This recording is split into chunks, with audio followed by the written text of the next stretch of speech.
Lundi 28 janvier, bonjour à toutes et à tous, bienvenue pour cette nouvelle édition régionale, l'info du jour près de chez vous dans la région nord, le Pas-de-Calais. On devrait donc aujourd'hui, côté météo, bénéficier d'un temps sec, partiellement ensoleillé. Les nuages ne seront jamais bien loin. D'importants passages nuageux tout de même prévus aujourd'hui, mais le soleil réussira vraiment de belles percées. On aura de belles éclaircies aujourd'hui aussi, du ciel bleu par moment. 5 degrés pour les températures maximales à Dunkerque, à Calais, 4 degrés à Lille et à Saint-Omer. Les prévisions météo complètes bien sûr dans la région juste après ce journal. On démarre avec quelques mots de l'acte 11 des Gilets jaunes mobilisés ce samedi en France et dans la région. 1500 manifestants à Lille, ils étaient 400 à Dunkerque vendredi soir pour la nuit jaune, 150 personnes également ce samedi à Boulogne. Ailleurs dans la région, d'autres rassemblements plus épisodiques ont été signalés.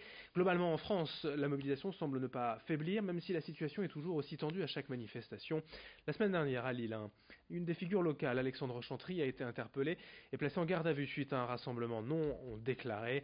Il est venu s'en expliquer vendredi sur ce plateau pour évoquer la lutte des Gilets jaunes, la prochaine grève générale annoncée le 5 février, les tensions face aux forces de l'ordre, mais aussi les élections européennes. Certains lui ont demandé de prendre parti pour ces élections européennes, lui a refusé. On écoute Alexandre Chantry, interrogé vendredi, ici même sur ce plateau par Vincent Vieillard. Il faut savoir que cette liste se lance sans programme politique, sans fond politique, avec d'anciens sympathisants d'En Marche. On a Marc Doyer, par exemple, qui était un candidat dans l'Oise, dans la 16e circonscription de l'Oise, je crois. Enfin, je ne sais plus exactement la circonscription. Donc je suis assez interloqué par ces manœuvres, parce qu'en plus, sur les 10 premières personnes qui sont présentées sur cette liste, il y en a 5 qui viennent du même rond-point.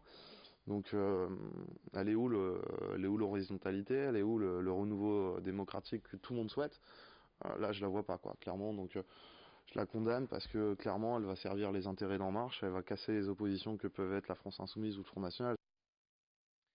Dans l'actualité également, ce terrible fait divers hier soir dans la région, à Oudin, dans le bassin minier, près de Bru et la Buissière, vers 21h45. Un accident opposant deux voitures, un dramatique face à face et un terrible bilan à l'arrivée. 2 personnes sont mortes, un conducteur, un homme de 33 ans, et un enfant de 2 ans. Il y a aussi 3 blessés graves transportés en urgence à l'hôpital à Lille et un blessé léger. Les secours sont intervenus hier une bonne partie de la soirée pour désincarcérer les victimes, pour sécuriser les lieux. L'enquête va être ouverte pour déterminer les causes de l'accident, mais le bilan est très lourd, je vous le rappelle. 2 morts, dont un enfant de 2 ans, dans un face-à-face dramatique hier soir à Oudin, près de Bruay-la-Buissière. On enchaîne en images en vous présentant une formation rapide destinée aux demandeurs d'emploi ou aux allocataires du RSA dans la région pour pallier les difficultés de recrutement du secteur de la boucherie-charcuterie. La Chambre des métiers de l'artisanat et le Conseil régional ont testé le dispositif une première fois en 2017. Les résultats jugés satisfaisants et les besoins de main-d'œuvre, surtout avec 400 postes à pourvoir dans la région, ont poussé les acteurs locaux à faire plus, à développer largement cette formation rapide. En 7 semaines, les apprentis découvrent les bases du métier, tant sur le plan de la production que la commercialisation en boutique, en ville ou en grande distribution. Les différents modules ont été pensés justement pour rendre l'apprenti et le futur boucher rapidement opérationnel en privilégiant la pratique à la théorie. Explication complémentaire au micro d'Idil Gunay. La période expérimentale, on a eu jusqu'à 65% d'insertion, donc dans le métier, ce qui est pas mal. Et là, bon, on est en train de faire les totaux, puisque l'action débute ici sur Tourcoing, a débuté en septembre. Pour l'instant, il n'y a que Arras, Saint-Saulve et Compiègne qui ont terminé la formation. Donc là, le taux d'insertion aussi, il est pas mal, puisqu'on a intégré la moitié des effectifs donc de ces 3 centres en ce qu'on appelle en plan régional de formation pour passer l'examen ici en juin. Dans l'ensemble, tout le monde soit est en formation, soit est en CDD ou en CDI. Dans la région, on compte aujourd'hui moins de 10 cimetières pour animaux, la plupart privés, et pourtant la demande en la matière ne cesse de croître ces dernières années. Pour permettre aux familles d'offrir une sépulture décente à leur animal sans en se ruiner, le maire de Biache-Saint-Va, près d'Arras, a décidé de créer un cimetière communal dédié aux animaux. Ici, pas de frais annuels à payer comme dans les structures privées, il faudra uniquement participer au coût du creusement de la tombe.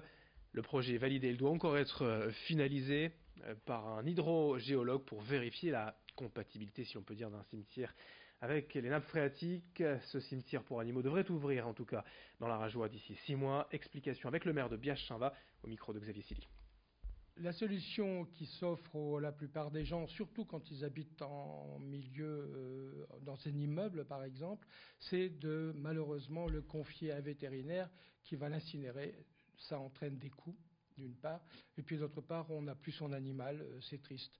Je pense que le mieux, c'est de pouvoir éventuellement se recueillir et puis savoir qu'il est près de chez nous. Ce sera moins cher.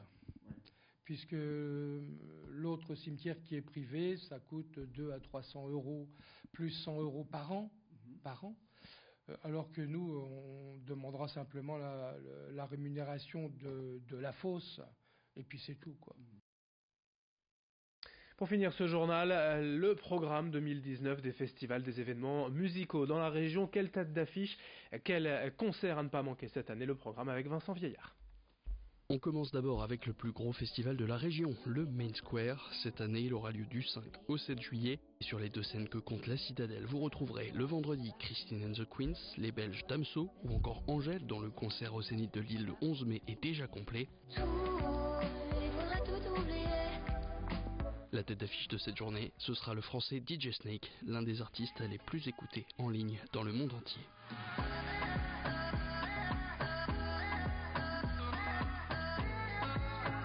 Le samedi, lui, sera marqué par les shows de L'Homme Pâle, du groupe nordiste Skip the Use, récemment reformé, et par le retour de Macklemore sur le site de la Citadelle d'Arras.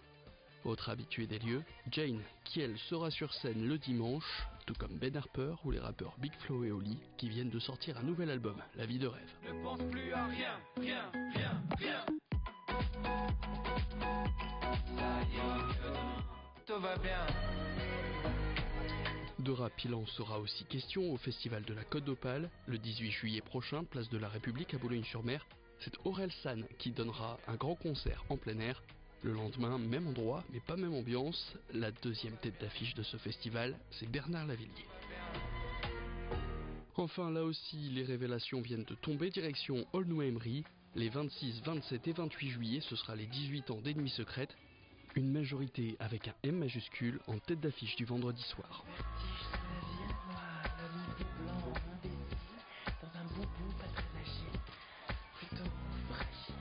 Autre gros nom, Columbine le dimanche ou Roméo Elvis le samedi. Et qui dit tête d'affiche annoncée dit billetterie ouverte, les places de ces 3 festivals sont d'ores et déjà disponibles sur Internet. Merci de votre fidélité. Dans un instant, d'autres infos dont vos prévisions météo à suivre. Très bonne journée à toutes et à tous.